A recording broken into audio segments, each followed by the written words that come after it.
things. Here we go. All right, everybody. It's me, Patricia Cori, Beyond the Matrix, inviting you to think outside the box. I'm laughing because I just did an interview for an hour and 15 minutes with Brad, and it went kerflooey, and I lost the file, and I was all dejected. But Brad, being the guy that he is, said, come on, we can do this. We'll do it again. So here we go. Welcome to Beyond the Matrix. I've got Brad Olsen with me, and we discuss, and we will do it again, the solar eclipse that's coming on the 8th, what that entails, what that means, what the possibilities are. Really mind-blowing stuff. We're going to put it back together, aren't we, Brad? We're going to reconstruct it all, Patricia. Thanks for having me back on. These things happen once in a while. We might have touched on something that's perhaps sensitive, so we'll skip that part, but the gist of it is all going to be right here. All right, great. So I invited you on because you had some pretty exciting information and wisdom and data about all of the aspects of, I mean, we try to put it back together now. We talked about the eclipse, the solar eclipse. Obviously, it's going to be the focus of our talk. We talked about the comet, the devil comet, which is very interesting. Same time, same bat station. We talked about the lunar eclipse that's coming tomorrow and how all of these things work together. And we'll start, I guess, with your trajectory, your explanation that, first of all, you're going to be there, which is wonderful. And your explanation of the trajectory this is going to follow and the religious and biblical symbols and indicators that describe something quite powerful coming to pass. And so much more. Yeah. And so this will be my second full solar eclipse. I was out in Idaho with my dad and uncle and another radio friend, Ryan Gable, in 2017. And there are some aspects of that that are going to factor into this eclipse on April 8th, 2024, which I will be in Bastrop, Texas, with Team Light Productions doing a big festival party scene. I'm one of the speakers there. So I've been researching this and very interested in solar eclipse. I guess you could call me a solar eclipse chaser because I'm going to another one now. And so I was commenting on another solar eclipse post, and I commented that something more than the eclipse is going to happen in the skies on April 8th. And Lindy Tucker replied, it would be great time for the US military to unload their holographic 3D cold plasma technology into the clouds above and put Jesus or the aliens in the skies, throw in a little EMP for effect, and maybe even fly in some highly developed discs loaded with Buck Rogers beam weapons, and we'll have ourselves a real party. They have all this planned, called Operation Fire Sign. And Operation Fire Sign. So, you know, I mean, when we think about what we know they've got, and we do understand that they're probably 30, 40, even 50 years ahead of what they allow us to know. There's no question that if they decide they want to beam something into the universe, at least within our capacity to observe it within our, let's say, atmosphere, they have the technology, and they have, which is something we were discussing, the reason, the desire to do just that. Because we, you know, you look at a population of, you were talking 10 million people that are in the viewing trajectory of this passing. But of course, the rest of us are going to be watching it on the screen. So this is going to be bigger than the Super Bowl as far as viewing audience. And what we were discussing was, you know, what greater time and focus than to have all of these eyes on this 4.28, 4-minute, 28-second event of the sun being obscured. And what that would mean. Imagine, I mean, imagine that you are the diabolical nut jobs that run the world, and you have the population focused on one, I mean, we didn't even mention this, one screen, goodbye, which is the sun in that moment. You have everybody's eyes on that location. So what a time to do a false flag of a projection, which you've Mhm. discussed as blue beam. At that moment, in that biblical understanding people have of the event, talk about shock and awe. Yeah. Yeah, and there are so many biblical references, and we'll get into that because it does play into the evangelical nature of many Christians in this country. And this is very much a North American full solar eclipse on April 8th because it extends from Mazatlan, Mexico, goes through several states in Mexico, which of course is a very Catholic, very devout country. Then it enters through Texas and the Bible Belt.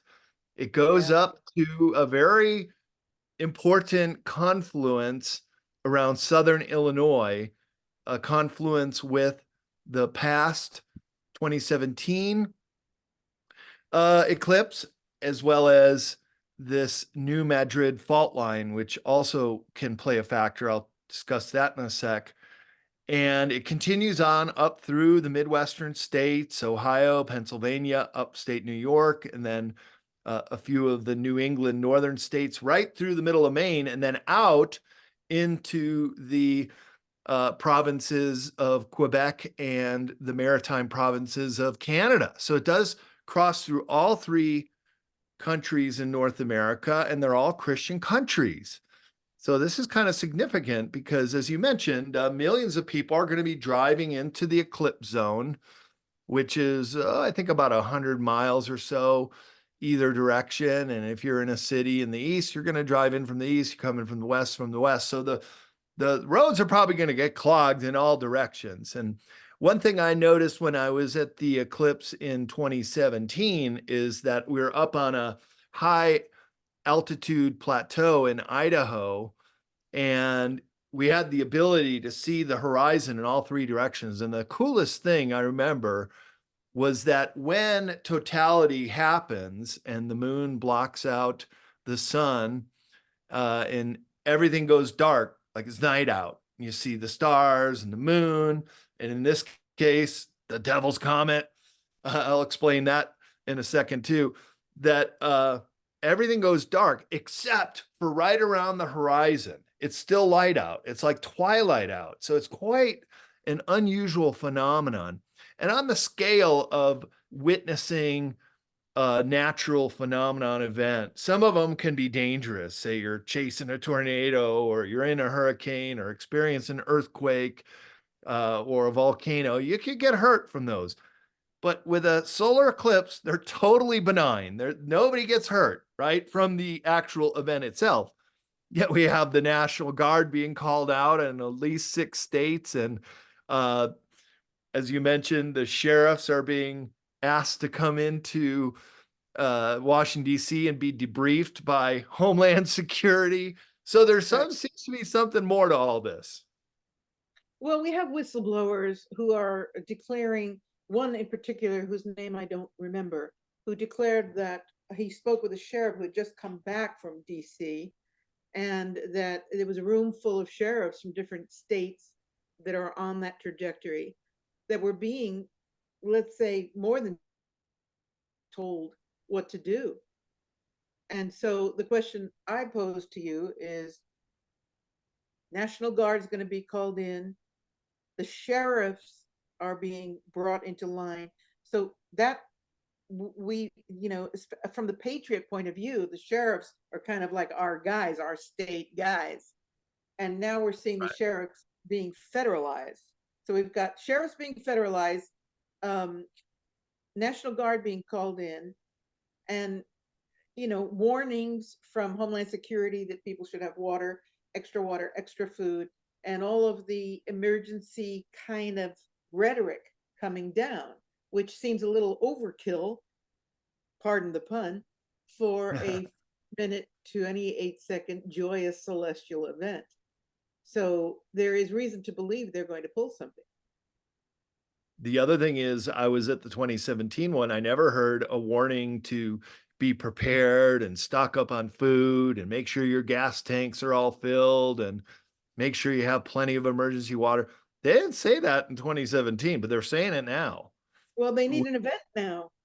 That's You right. were talking about in the earlier rendition of this conversation, you were talking about, and I don't remember your exact words, but it's important.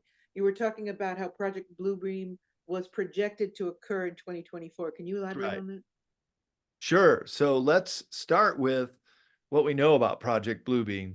It was first brought to the attention of Carol Rosen, who was an assistant to Dr. Werner von Braun, the paperclip Nazi that came over to start up NASA.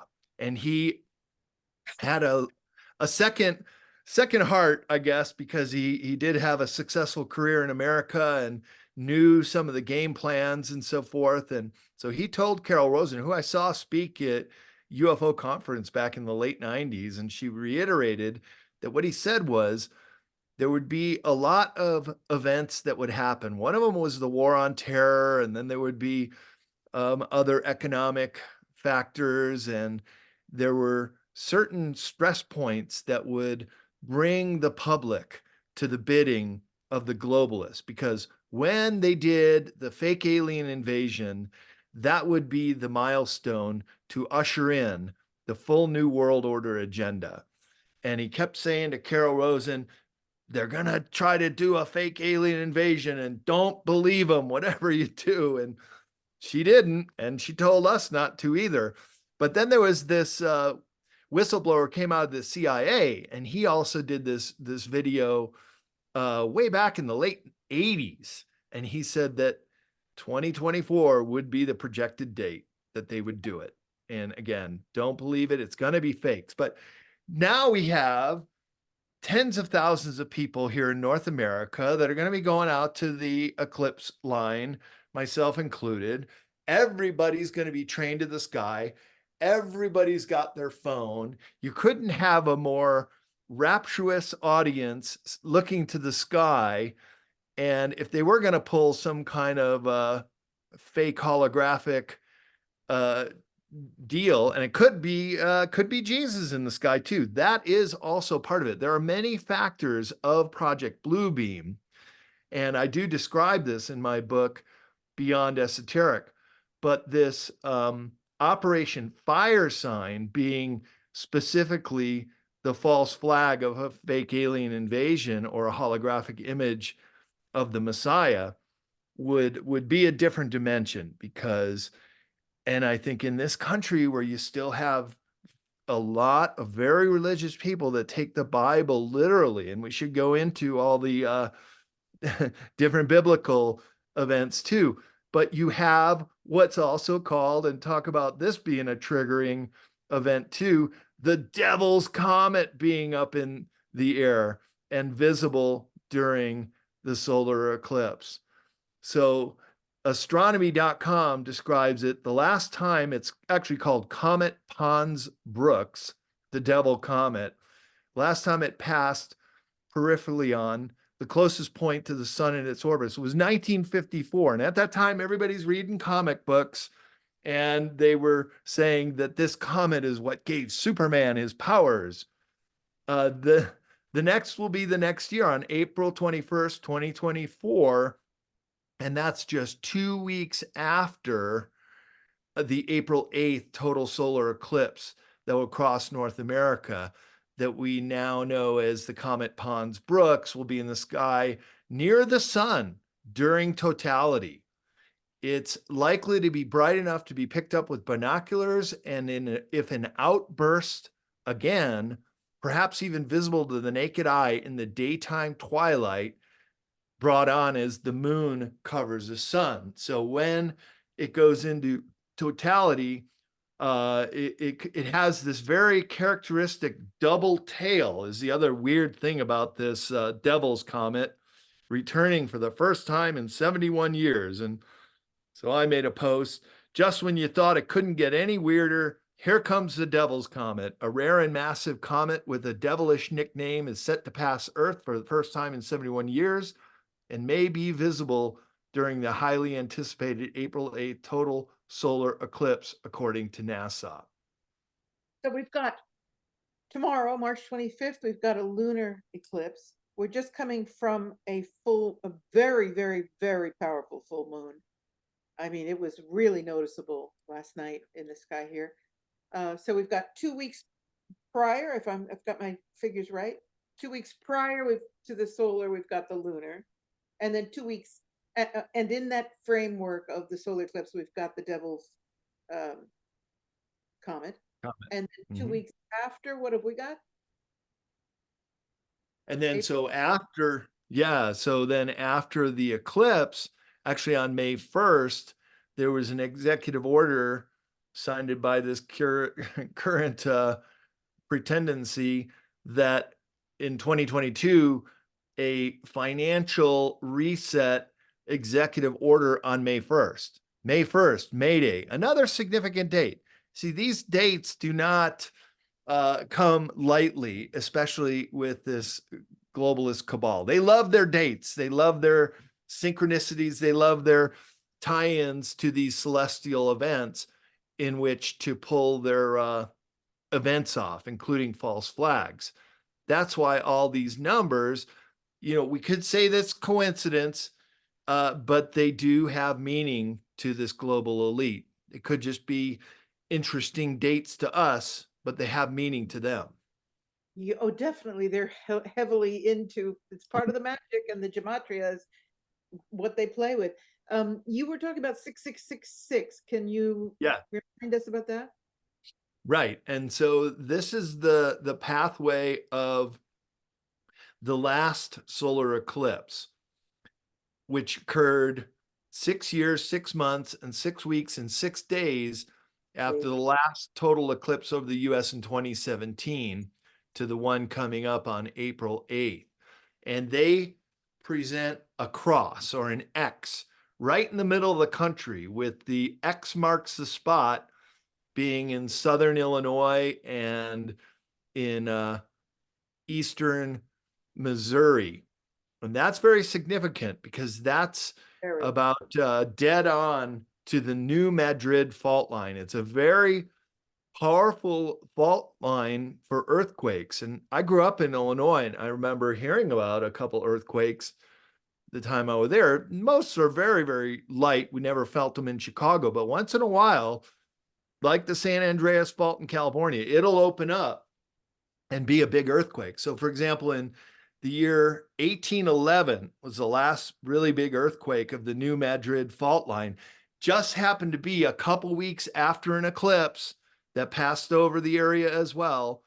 And that earthquake in 1811 was so powerful, it made the water of the Mississippi River flow backwards.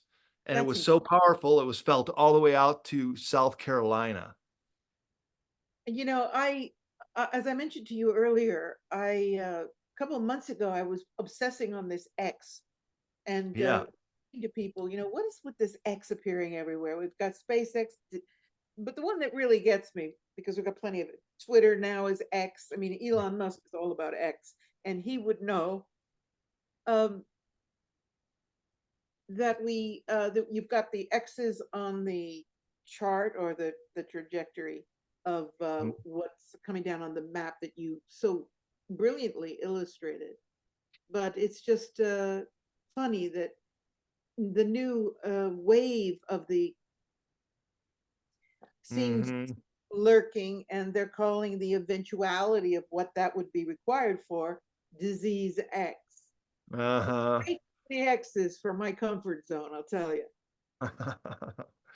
Yeah, it's kind of pornographic when you think about what they're doing with X in all these different ways.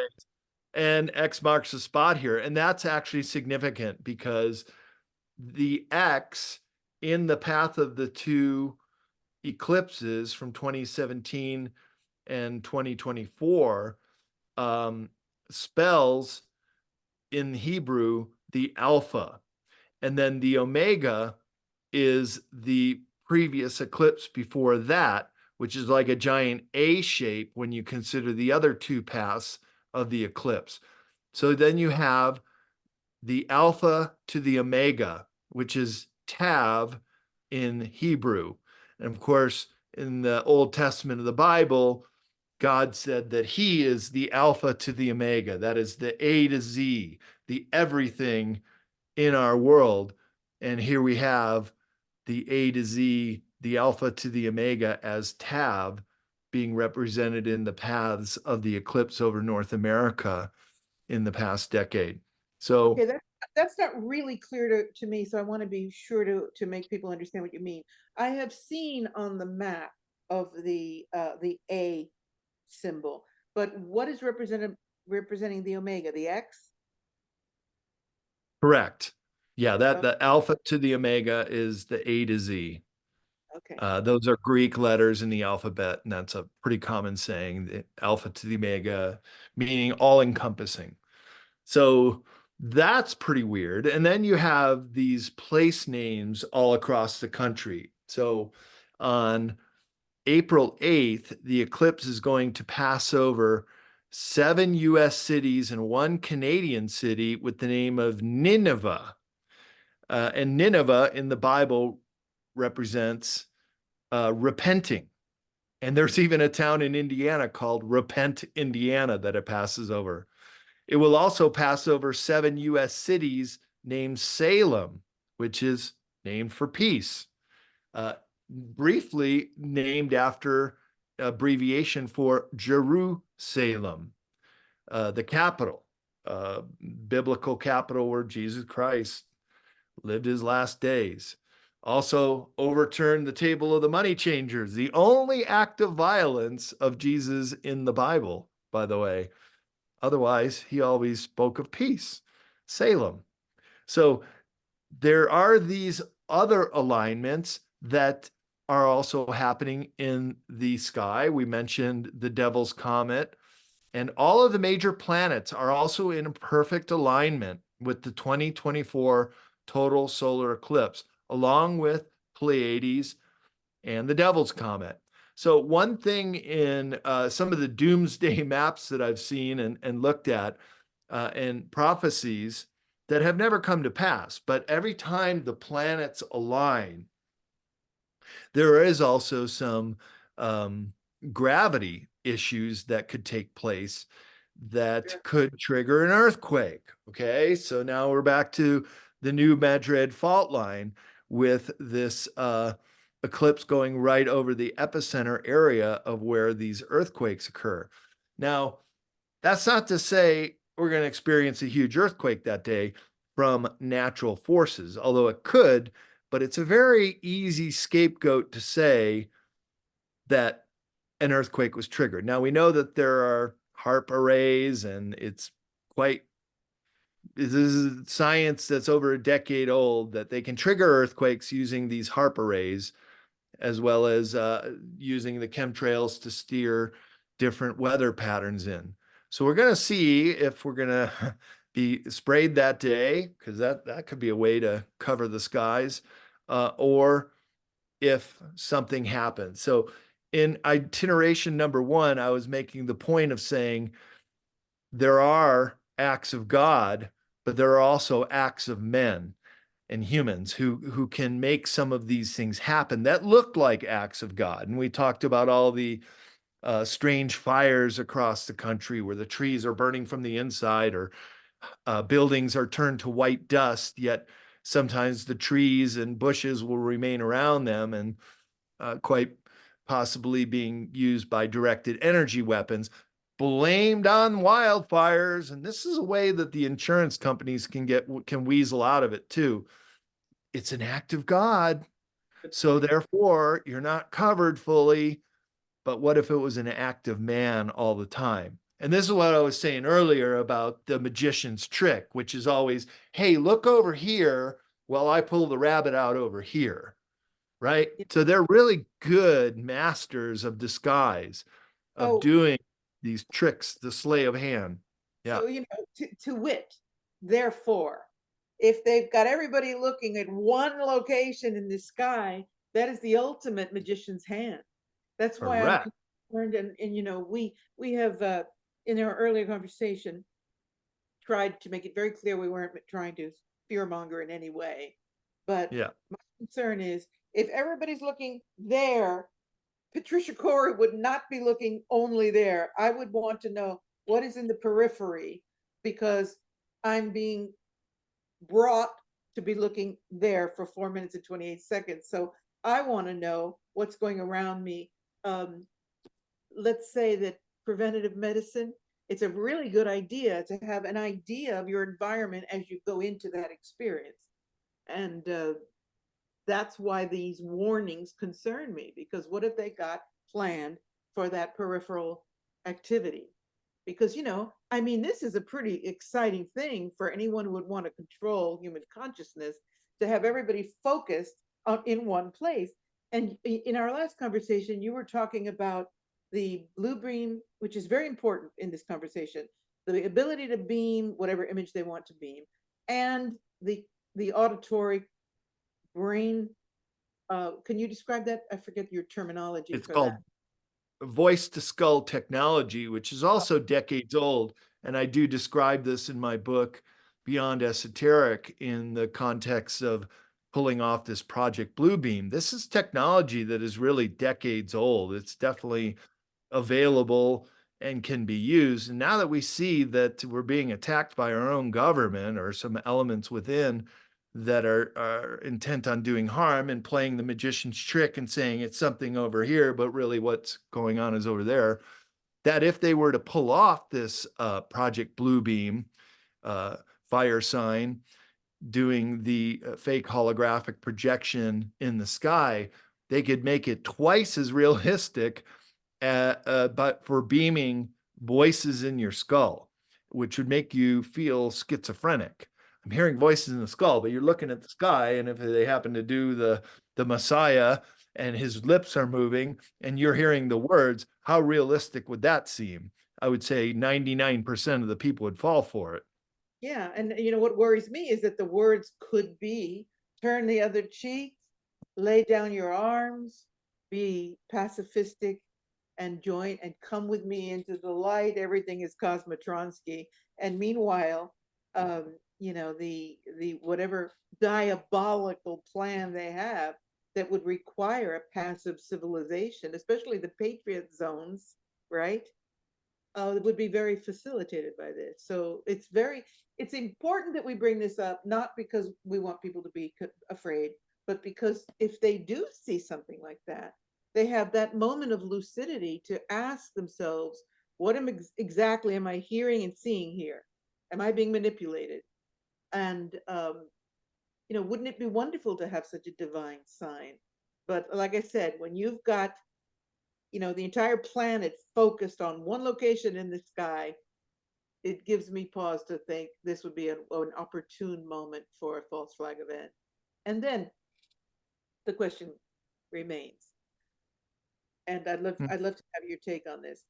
On the other hand, if all of these elements of cosmic energies and movements, planetary celestial bodies in motion in such a cacophony of energy, we very may well have ET presence coming in, like parking at Bob's Diner, going, "Oh wow, let's check this out." What do you think? Do you think that's a possibility? Well, it was a possibility when the Hale-Bopp comet came by in 1997, and then there was the death cult called Heaven's Gate. They were all wearing the purple Nikes, and they all committed mass suicide because they said there was a giant mothership that was following behind Hale-Bopp, and that they were all going to leave their body containers and join their space family on this mothership. So I guess you could say there is that narrative out there that could be emulated to try to use this kind of fakery once again. Look, there's definitely an anti-human depopulation on this planet. So any way they could trick us to do things to basically take ourselves out of the picture voluntarily, hey, that's fine with them. That's way easier than trying the more overt ways.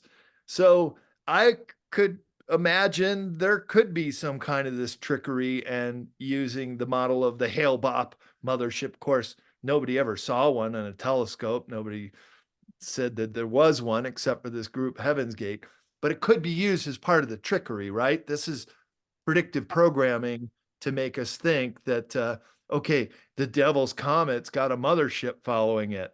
Hey, don't you want to join the mothership? All right, well, we're giving away free cyanide at the nearest FEMA camp. Go check yourself in. Have you seen, I'm not going to be able to edit it in here because I'm going to just put this up with no editing. Have you seen the latest formation at the perimeter of the sun, this big black circular mass? This is also So, happening. a CME event, the There's a no, coronal mass ejection. no, there's a sorry, on the perimeter of the sun, there's a sphere, a huge sphere, which looks like a black ball because it's blacking out any of the solar array or the flames or whatever that is around the sun. Right. And it's moving erratically. So they're saying this can't be any kind of planetary body. It doesn't follow any of the norms of an orbit or anything like that of that nature. And it's very close.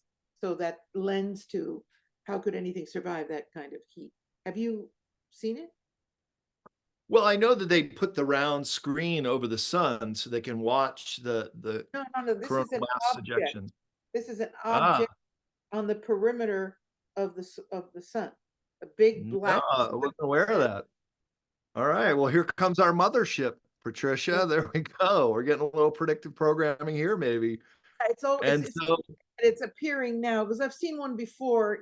Some time ago, the one that looked like it was refueling from the sun. I'm sure you saw it. It had a, there was a mass and it had, something that looked like a tank wire or tube that looked like it was drawing energy from the sun. But this one is much bigger and it's starting to circulate again as a new. I'll send it to you.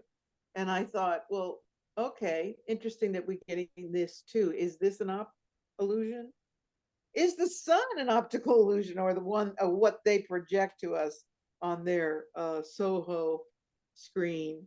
Are we seeing anything real there, But it's very, very, very large. So that in other words, you see the sun, you see all the plasma, and then there's this big black ball and the plasma licks around it. And it's dominant. well, here again could be another justification of an act of God, but really being an act of man. So we have a comet entering our atmosphere during the eclipse time, the devil's comet. The sun will be at solar maximum. So the grid could get massively affected by a CME. Not to imply that the government has our best interests in heart, but if the grid does go down, there would certainly be civil unrest. And I think they know that that is the final play here, is that once civil unrest happens, either a CME attack or nuclear attack on the world, which I don't think is ever going to happen. The ETs won't allow that. But taking the grid down, our very antiquated 19th century grid, which is so incredibly outdated, but also very vulnerable for electromagnetic pulse weapon. China's got them. Russia's got them. I think Iran has got them. We have them. Right. Everybody's got them. So one EMP attack in the center of our continent would take down the grid from coast to coast and also portions of Canada and Mexico. This is a very, very dangerous scenario because the grid goes down. I was in Santa Cruz for the Loma Prieta earthquake in 1989, Patricia, and right after it happened, the power went out, of course, in the whole Bay Area. And I've never seen grocery store shelves go empty as quickly as I did in the hours after the earthquake. So you have what you have, and that's all you're going to have in one of these events. And they know that it's going to be absolutely catastrophic. This would result in millions of people dying. And maybe that is why the National Guard's being pulled out in this case. And by the way, some of those National Guard troops that are being deployed in America are also going to be wearing hazmat suits. I mean, what's up with that? This is a very benign event. There's no reason for the National Guard to be deployed, especially some of those National Guard wearing hazmat suits to prevent, quote, industrial contamination. Well, it's a benign event if you're talking about just the celestial event. But if you're Right, talking about a force that would want to profit from that event, benign is out the window. And like I said, right. it's the ultimate captivation of civilization, not unlike back in the days of the Jabberwocky when people were just like, yes, right? Imagine now, Right. play this out. So you've got people that are completely focused on this 4 minutes and 28 seconds.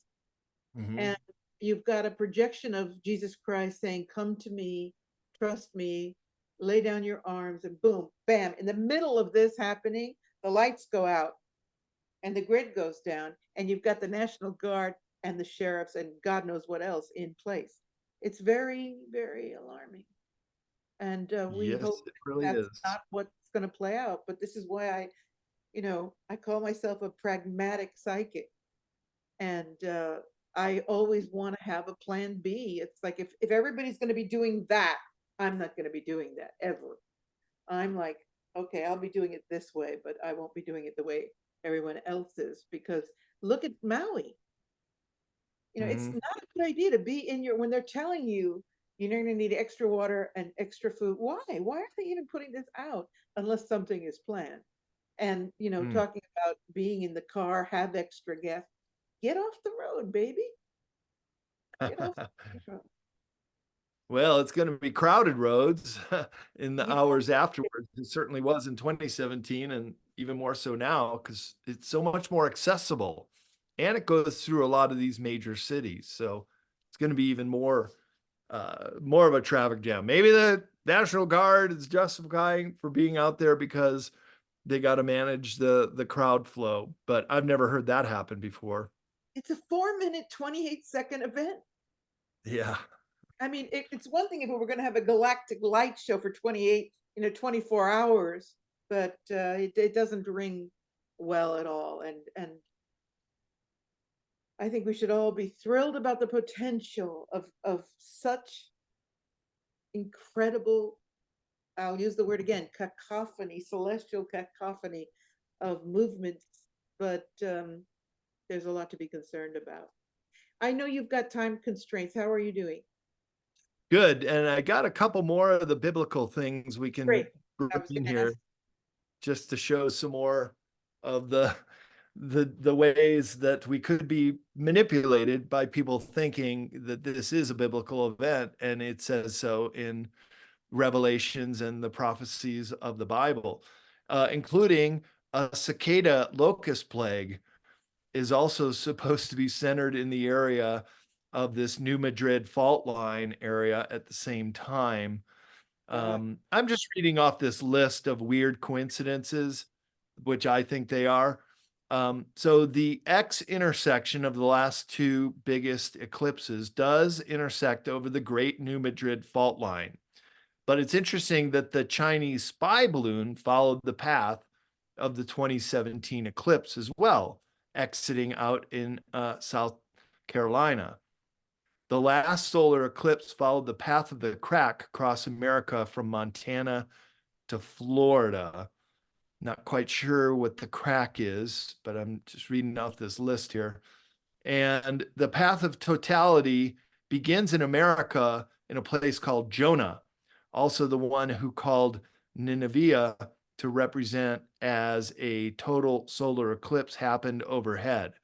So Jesus prophesied that the end of days would come with the sign of Jonah to a wicked and adulterous generation. ouch. Boy, don't we see signs of that already, or people that would read into that in such a way that it's just fulfilling prophecy here, folk. And unlike all previous total solar eclipses across the USA, and the National Guard is being deployed across the country with some hazmat suits to prevent industrial contamination. Again, I've never heard anything like that. But you had something really interesting to say on our last talk about the end of days and the sign of Jonah, um, as well as what the generals were told or had projected that they wanted to see this rapture occur. And by the way, there is a town called Rapture, Indiana, where the eclipse comes over. Oh my God. All right. Well, let me reiterate that because it's important. I don't know if I did mention it again because the two conversations are blurring. Hmm. So in Rome, I had a friend whose brother carried the football, the nuclear football for George W. Bush. Did I already mention this again? Just briefly in this talk, you could say it again. All right. And he told me, and it was very disturbing to me. He said, "You know, Patricia, we were talking about wars and the illusion of peace happening on this planet." And he Yeah. said, "You know, all of the generals, most of the big top generals, and a lot of the politicians are Christian zealots, and they want the rapture." And I said, "Well, yeah, but there's a lot of them are satanic too." And he said, "Yeah, but he said the great spiritual war is, you know, the those who seek the rapture, those who seek the destruction of the satanic downfall of the planet." He said, "But I'm telling you, I know personally a lot of the top generals want the rapture." And it has bothered me ever since I heard that because I thought Mm. that's the case. And he would know because he was a military, top, very high level military guy. And it's like, okay, so is that what we're going to get on the solar display?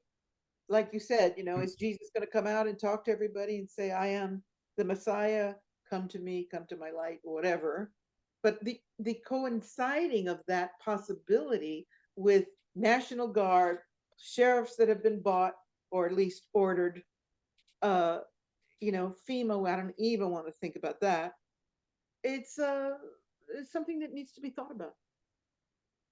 And it becomes a self-fulfilling prophecy because it's not an act of God anymore. It's an act of man who's trying to play this whole thing out. And then also in the Old Testament, the Gog and Magog, these relatives who became adversaries that want to destroy each other. And this whole thing plays out in the Middle East. And there's an Armageddon. And then in the ashes rises the phoenix. And on the throne of God in Jerusalem sits the master of the world again. That these are these age-old prophecies that some people want to see come true.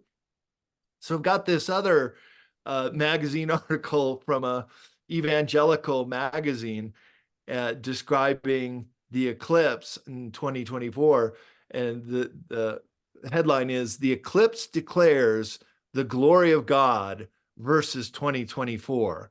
This There came you out go. in February 20th, 2024. And it says, quote, "This is from the Bible, Psalm 19. The heaven declares the glory of God." Quote, Psalm 19 tells us, on April 8th, 2024, millions of Americans will have an incredible opportunity to see his heavenly glory in a way most of us never have, through a total solar eclipse. On a path running from Texas to Maine, observers on the ground will see the moon slip in front of the sun, blocking out all the light and dropping the temperature dramatically around 10 to 15 degrees Fahrenheit and quite suddenly. And I remember that too as quite a interesting phenomenon when I saw it in 2017. Not only does the temperature noticeably drop, it gets cooler because it's night out, but all the animals go quiet. The birds stop chirping, dogs stop barking. Everybody is just transfixed with the experience that they're going through. That they're all looking to the skies too. We often hear, "How come people don't see UFOs that much anymore?" Well, people don't look at the skies all day. It's kind of hard even to keep your head up all night. But here's a situation when they know that tens of millions of people are going to be watching it live, and then even many millions more are going to be watching it virtually. So, what better opportunity to pull something off than on April 8th during the eclipse with the devil's comet following close behind? Almost can't make this shit up. You almost can't. I'm reminded of the Super Bowl and how that is the fulcrum of all attention as far as advertising and the big show and whatever. And I'm thinking that's nothing compared to this event, because 10 million, 15 million people seeing it live directly, and the rest of us seeing it virtually, we're still all going to be focused on that. And as far as audience goes, I'm sure that the World Economic Forum's PR people are paying attention to that potential, if you get my drift. So Yeah. what do we leave people with as far as what the juice of this conversation, as far as what to expect is a bad word, to look forward to anticipate, as far as what to anticipate and what to do about that? Well, surely don't fall for any kind of holographic show in the sky if that's what it's going to be, or don't succumb to fear, I would say is the most important thing. Just look at this as a great opportunity to see a wonderful celestial show. And it really, hopefully, nothing comes of it, anything more than just people out there watching the sky for a day. But we did fail to mention that tomorrow is a lunar eclipse, and that's not just in North America, but it is actually around the world.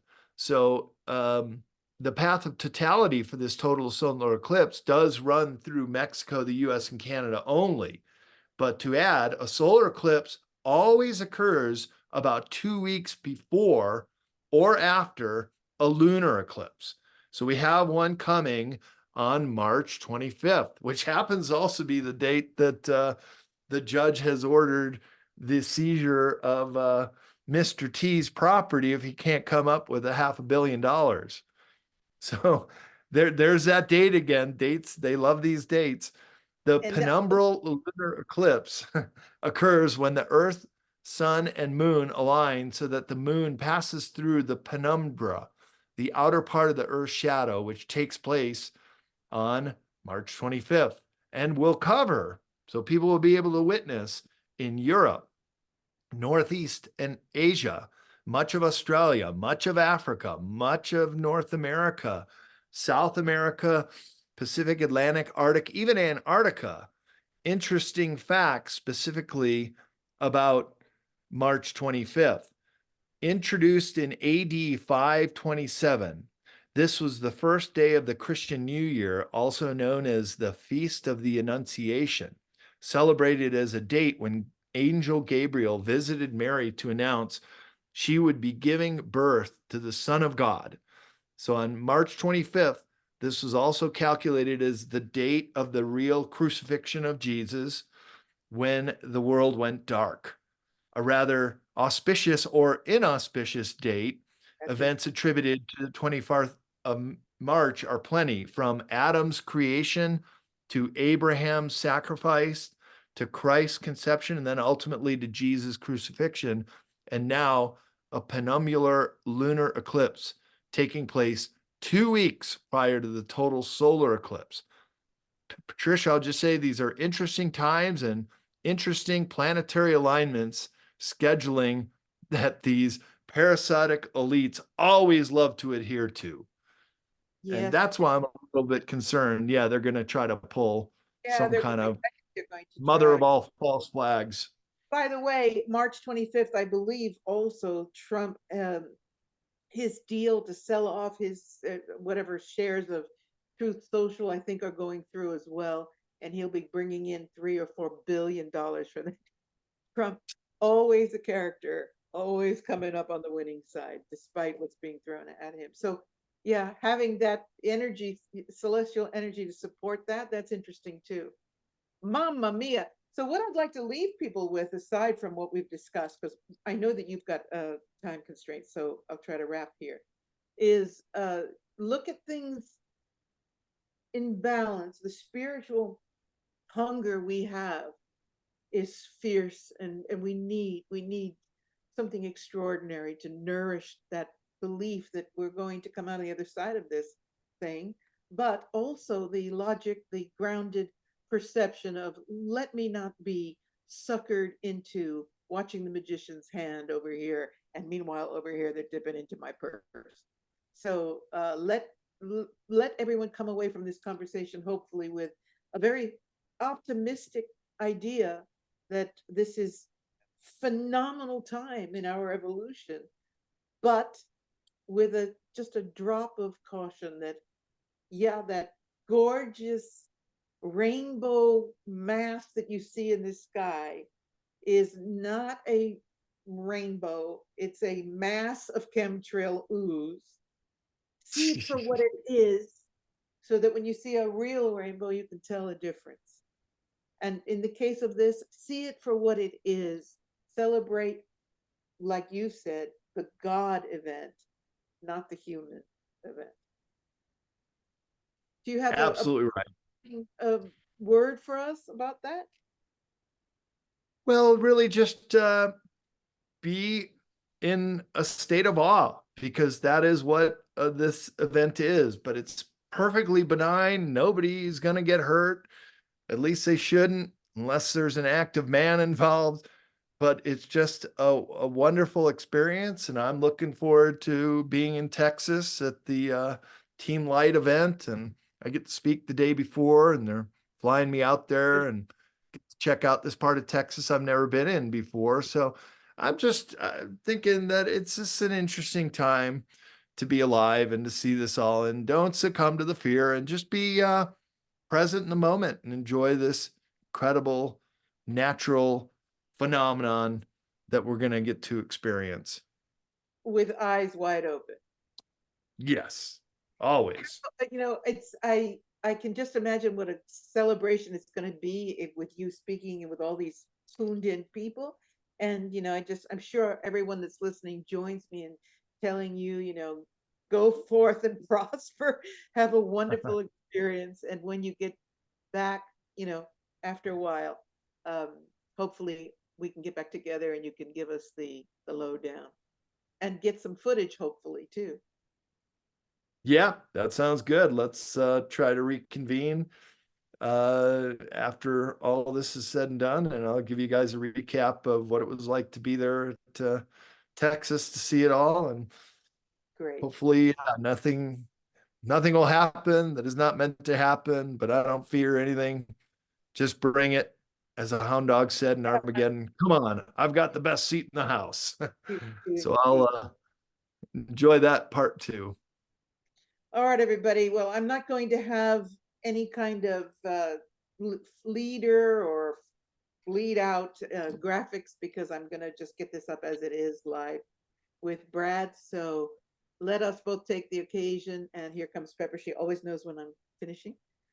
To thank you all for tuning in, and thank you, Brad, for coming back after the disaster of the lost tape. And have a great trip. And thank you for all your wisdom and light always.